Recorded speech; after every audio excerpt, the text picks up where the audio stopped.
নমস্কার, আমি মহুয়া। এমআর ফ্যামিলির নতুন একটা পর্বে সকলকে স্বাগত। নিয়ে চলে এসেছি আরও একটি রেসিপি, ডিমের ডালনা। ডিম তো আমরা ছোট থেকে বড় সকলেই খেতে ভালোবাসি। আমি ডিমের যে রেসিপিটা করছি এটা ভাত রুটি দুটোর সাথেই চলবে, তবে আমি আজকে করছি এটা রুটির সাথে। চলেন এবার শুরু করি। এই যে ডিম, আমি এখানে 6টা ডিম নিয়েছি। এই ডিমগুলো এখন জল দিয়ে সিদ্ধ বসিয়ে দেবো।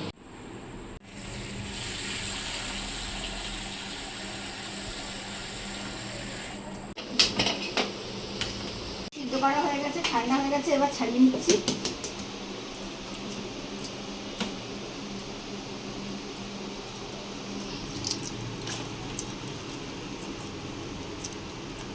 এগুলো ছাড়ানো হয়ে গেছে, এবার আলুগুলো ভালো করে ধুয়ে নিই।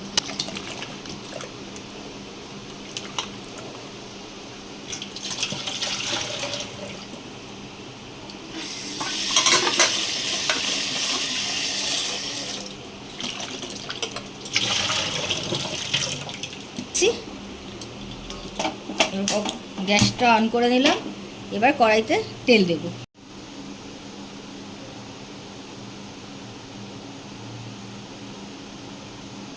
ওই দেখো না, এটা করে নিয়ে আমি এবার তুমি গা ধুতে পারলে বাঁচি গরমে মরে যাচ্ছে। সামান্য লবণ হলুদ দিয়ে তেলটা গরম করে নিচ্ছি। এইবার ডিমগুলো দিয়ে দেবো।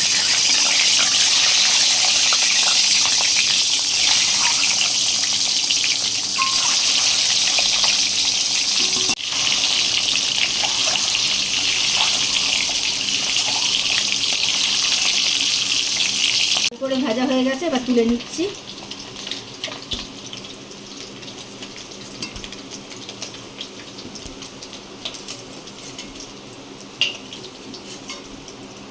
কড়াইতে তেল দিয়ে দিয়েছি, এবার আলুগুলো দিয়ে একটু ভেজে নেব।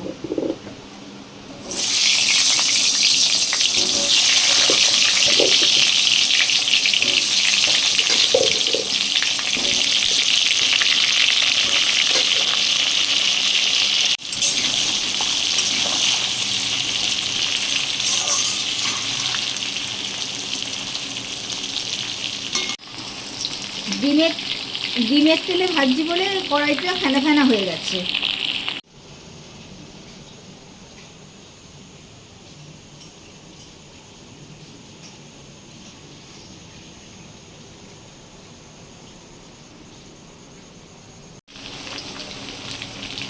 একটু হলুদ দিয়ে দিলাম,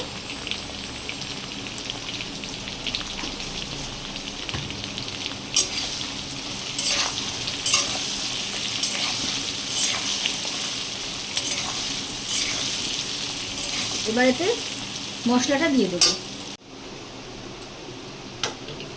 এর মধ্যে আদা রসুন টমেটো পেঁয়াজ শুকনো লঙ্কা, এটা আপনারা কাঁচা লঙ্কাও দিতে পারেন, আমি অল্প একটু শুকনো লঙ্কা দিয়েছি। এগুলো একটু পেস্ট বানিয়ে নিয়েছি, এই পেস্টটা এর মধ্যে দিয়ে দেবো।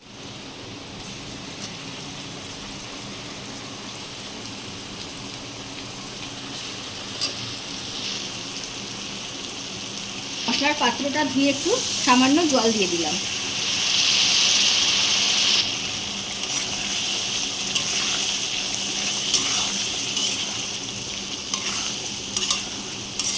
এবার এটা ভালো করে মিশিয়ে নিয়ে কষাতে হবে। এতে দিতে হবে পরিমাণ মতন লবণ।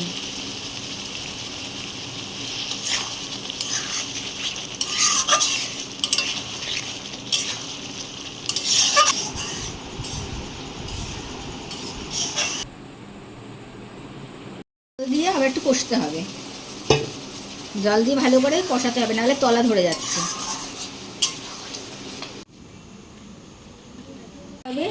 এই দেখুন মশলা থেকে তেল ছেড়ে দিয়েছে। এইবার পরিমাণ মতন আলুটা সিদ্ধ হওয়ার জন্য জল দেবো।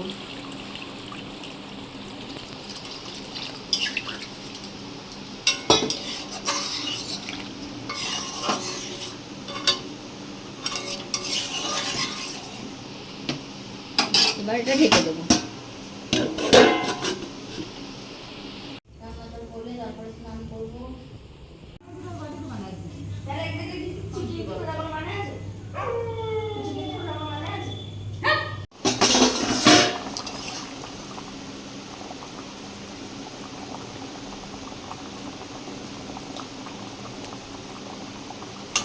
আলুগুলো সিদ্ধ হয়ে এসছে, এবার ডিমগুলো দিয়ে দেবো।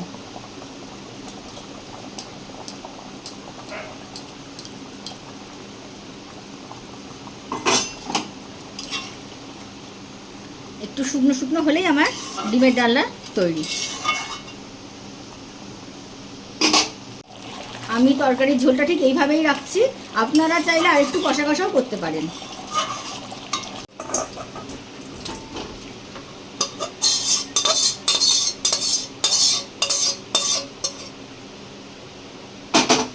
আমার ভিডিওটা যদি ভালো লাগে তাহলে আমার চ্যানেলটিকে প্লিজ লাইক করবেন, শেয়ার করবেন আর কমেন্ট করে আমাকে সাপোর্ট করবেন আর সাবস্ক্রাইব করবেন।